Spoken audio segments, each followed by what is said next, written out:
America just crossed a stunning threshold. I'm not talking about yesterday's record high closes in the market, although I will in a moment. I'm talking about the gross federal debt of the United States surpassing $38 trillion this week.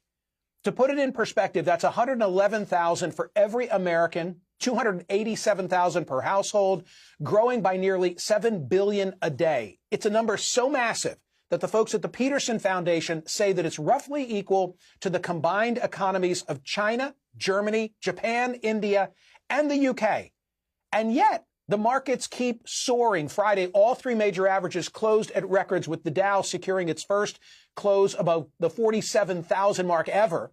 So we're celebrating these record highs. We're also drowning in red ink. It's a split screen that for some feels hauntingly familiar to the market crash in 1929. My next guest, Andrew Ross Sorkin, has written the definitive account of that moment.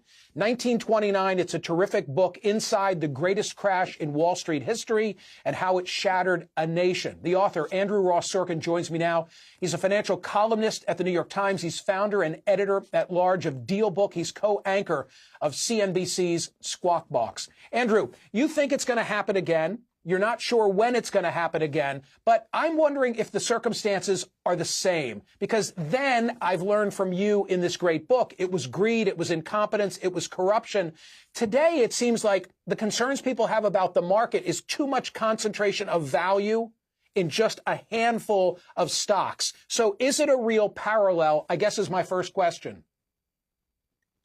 Look, I think there is a demonstrable parallel with what's happening right now and what was happening in the 1920s. That's not to say that when we do have a crash of some sort, that it has to ultimately look like the Great Depression. It could look like what happened in the dot-com bubble in the late 90s. But what does make this whole moment more significant is the issue you raised at the top of this segment, the issue of how much debt the country has. So there's two things going on here right now. One is that, there's a remarkable leverage, meaning debt and credit in the corporate space that's fueling so much of the AI bubble, if you will. And there's sort of a split screen in terms of what's going on with the economy unto itself. The AI economy is powering or maybe even papering over a lot of other problems in our regular economy. But then you layer on the debt that the government's taken on, and it gets a lot more dangerous. So at some point, if we do have a crash, the proper answer to a panic is for the Federal Reserve and the government to spend even more money. And the problem is whether bondholders, whether investors in our debt, in America's debt, at some point raise their hand and say, you know what, we don't like this. If we'll lend you more money, but we're only going to do it, you're going to pay me a lot more money, meaning a much higher interest rate for that money, in which case things can spiral. Why don't the markets seem to be concerned about $38 trillion of debt? It's almost an inexplicable question or an inexplicable answer.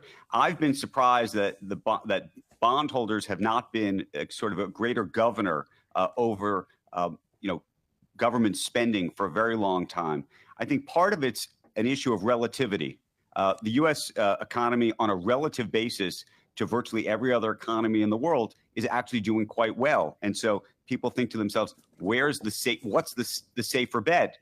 They say we could be the cleanest shirt in a dirty hamper. And so that's, I think, to some degree how investors are thinking about it. The other issue is that most investors are professional optimists. And the truth is, being optimistic over the last 100 years has actually proven to be the right call, meaning I can be here like a Cassandra, and I can be right, but maybe I'll be wrong about the timing. And the truth is that if you held your shares over a very long time, you would be more successful, like Warren Buffett, than sitting on your hands with your cash, under your mattress. Has Andrew Ross Sorkin become Lou Manheim? Because all of my knowledge, right, stems from the movie. I hope you get the reference. I think I'm detecting a smile on your face. All of my knowledge of the market comes from the movie Wall Street. I'm going to run the clip. It's only 20 seconds. Let's play it. Man looks in the abyss. There's nothing staring back at him. At that moment, man finds his character. And that is what keeps him out of the abyss. You're too young to be the old codger who says, hey, there's a problem coming, right? Look, the point of this book, to be honest with you, when I started writing it, I started writing this nearly a decade ago, was not actually to draw parallels. I didn't, and in the book itself, I actually try to leave it to the reader to see the parallels or not. And some people see those parallels, some others don't. My point is, if you understand what happens in a period of great euphoria, with lots of leverage around, with very little transparency, we're in a moment right now where guardrails are coming off. There were virtually no guardrails in 1929, that you might want to say to yourself, we need to be careful. That's the only message I have. But the truth is, we're humanity. We like more. By the way, you just ran that clip. In the movie Wall Street 2, which is not as good a movie, there's a great moment where Shia LaBeouf looks at Josh Brolin and says, "What's your number?" As in, what's the number that would make you feel financially independent or whole, or what's enough, if you will? And he looks back at him and he says, "More. That's my number." Right. And that's sort of that's Gecko would have for said better as or well. worse, what we all, yeah. Hey, a quick response to this, which is not fair to you, but the book is terrific. I'm a fan of narrative nonfiction of this style, so I love it. Yes. But you disabused me of the idea I'd always believed. Well, the crash happened because there was this horrible day on a Thursday back in 1929, and it set forth the Depression for the next decade. It was a hell of a lot more complicated than just one day. 100%. And that's one of the reasons I wrote this book.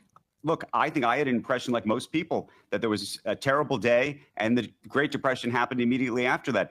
Really, the crash itself was the first domino in a series of dominoes, and then a series of terrible policy choices. And you'll see this in the book because you'll be in the room with Hoover in the White House as this is all taking place. The crash happens, and the crash, by the way, happens over multiple days, in fact. But then it's policy decisions like raising taxes at the worst possible time, implementing the Smoot-Hawley tariffs at a time when the economy was faltering. And in fact, Hoover did that, in fact, because in 1928, when he was trying to get himself elected, he was promising farmers that he'd put tariffs in place so he could get himself elected, and he felt that he needed to make good on his pledge. So you can start to see the sort of different issues that came into play at that time. Andrew, the book is tremendous. Thank you so much for coming back to the program. For everybody else on social media, make sure that you're following. So much, all the things you're nice to say that. Geez, we muted him at the wrong time. Go back and roll that tape and cut it. I'm joking. Follow me on X, YouTube, all the platforms. The necessary cuts needed to curb the debt will never happen, so I'll just enjoy the gains of the stock market, says Rakesh. Yeah, and then we will be saddling our kids. Like, I'm of a certain age. It used to be the older folks, I guess I've become one, who used to say, we can't do this to our grandkids. Now I'm in that category. How are we doing this to our grandkids? How? I truly don't get it. I mean, this is why I rely on a book like Andrew's book.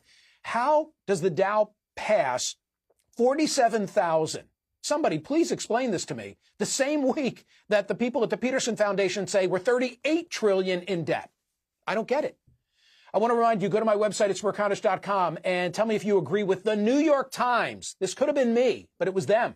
If Democrats were willing to be less ideological, they would have the opportunity to build the country's next governing majority. Agree or disagree with that?